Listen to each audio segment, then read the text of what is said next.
everyone, today is going to be a very small haul video.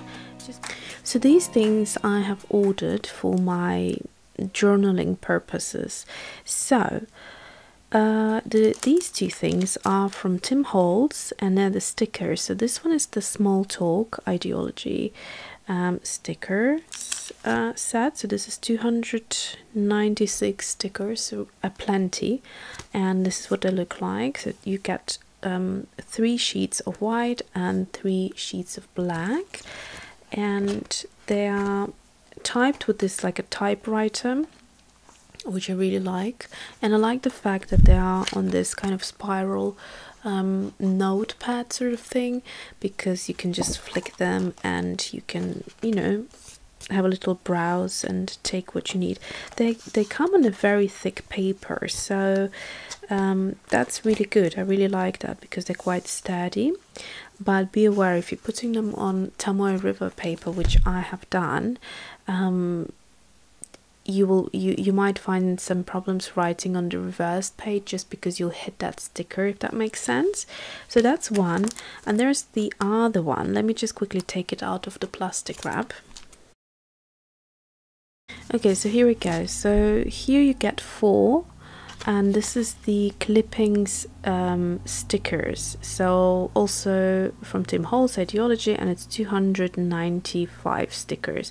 Apparently these have been taken from real old newspapers, and he just took photocopies of them or scanned them or something, and kind of brought them back to life, which I think is a very neat idea, because you can see the typewriting is different in all of them, and they're also cut out in a slightly crooked way. So some of them have not straight. I hope you can see here if I just lift one, so you can see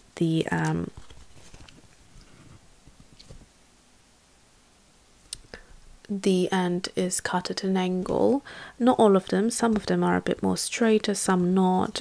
Here you can see it's all together a little bit crooked, so it gives you that bit more of a kind of, I don't know, authentic look, I suppose.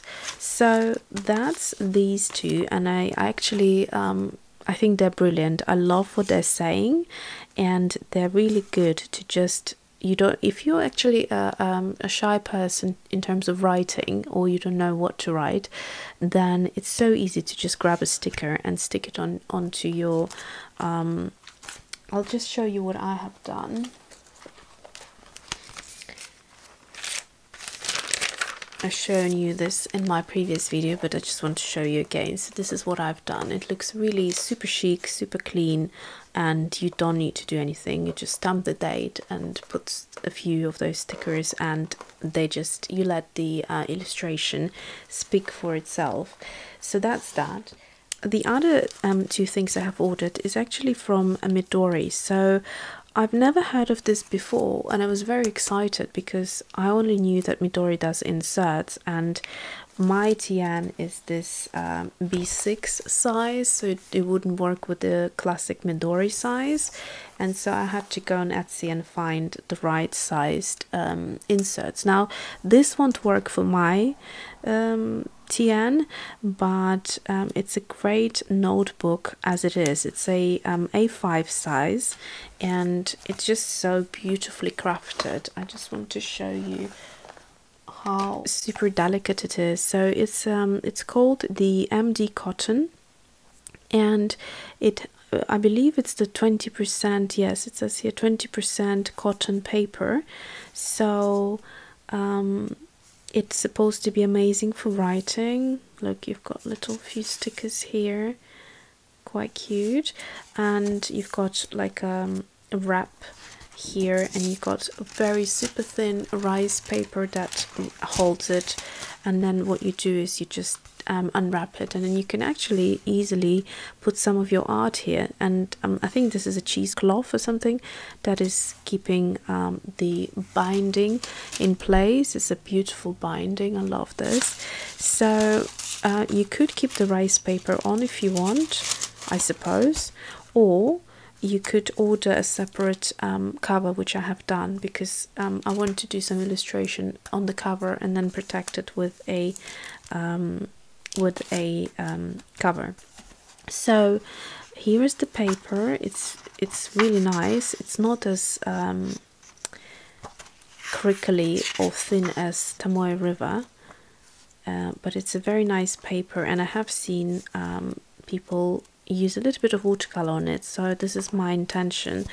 It's quite generous. There are a lot of pages here. Unfortunately, I cannot read in Japanese, but it's a beautiful little book. I'll leave the I got it on Amazon, and I will leave the link for you down below, so you can read all the info or purchase if you want. And here is the cover. Let me just take it out of the sleeve.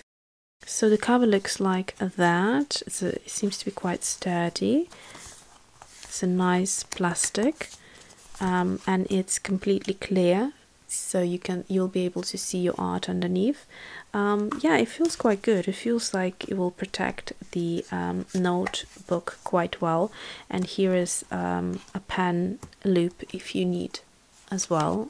So I'm quite excited about this. We'll let you know how I get on. And finally, I just wanted to share this ink with you. So I have seen this ink being used on I keep forgetting the French lady's name, so I keep saying French lady, sorry about that. It's the Follow the White Rabbit channel, and she loves to use this ink. It's a water-soluble ink, and so it looks beautiful once you use a bit of water to go over and make it dissolve. It dissolves into a very beautiful color. So I will do a separate review on that. I have ordered a fountain pen, which I'm super excited about. It's a very different type of a fountain pen, which is amazing for illustrating. But I'm expecting that to be coming next month, so it's traveling a long way, and it will be a while until it comes here. And I'm also I've also ordered a converter, so this ink is specifically for that pen, and I will have to wait until that gets here to show you everything together. But I'll just show you what the bottle looks like. So like I said, it's a black water-soluble ink, and the beauty about it is it says intense black ink, but apparently it's not that intense. But like I said, I ordered it purely because I love how it looks when it dissolves with a bit of water. I will show you very quickly my two other water-soluble inks, just to give you an idea. So here is the Noodler's ink, which is supposed to be waterproof, but it actually, let me just zoom in for you so you can see better. So here it is. So this is supposed to be waterproof, Noodler's ink. However, like you can see, even after I wait for a little bit, it still dissolves quite a bit. However, you obviously still see the lines, but you get that nice bit of an ink flow, and it's, I would say it's sort of like kind of like a warm gray that it dissolves into. Quite pretty. I do like it. The particular one I'm using is the Heart of Darkness. So when I was buying it, I actually was buying it to be waterproof, but like you see, it's not. I haven't used it in a long time, actually, since I just stopped using water-soluble inks, but I want to go back into it because I really like, actually, since I started using this pen, the Pilot G-Tech Maika in brown ink. I just absolutely love that look again, so I'm going back to that. Now here is a comparison in color. Here is the Lamy ink, and that's just the black, and it dissolves completely, so you won't even see the lines once it dissolves, but you can see the color it goes into is more of a cool toned gray with some sort of speckles of some warm tones as well, but mostly it's a cool tone if you compare it side by side. And finally, just to give you an idea, here is the carbon platinum carbon ink. also in black, and it really does a fantastic job. I mean, the only time you can get a tiny little bit of it, as you can see here as well, is actually when it's when you just put it down on paper, especially if there's a lot of it, and then just go straight away with a wet brush, you'll get a tiny little bit of a flow, not too much at all. And if you wait even further, like a few minutes, or not even a few minutes, if you wait like a minute, you won't get any movement at all. So I use it now as a completely waterproof ink with all of my illustrations, and you can see the watercolor doesn't move it at all. Anyways, so before I get out of breath and my battery dies completely, thanks for watching, and hope you liked it. Hit the like button and see you soon.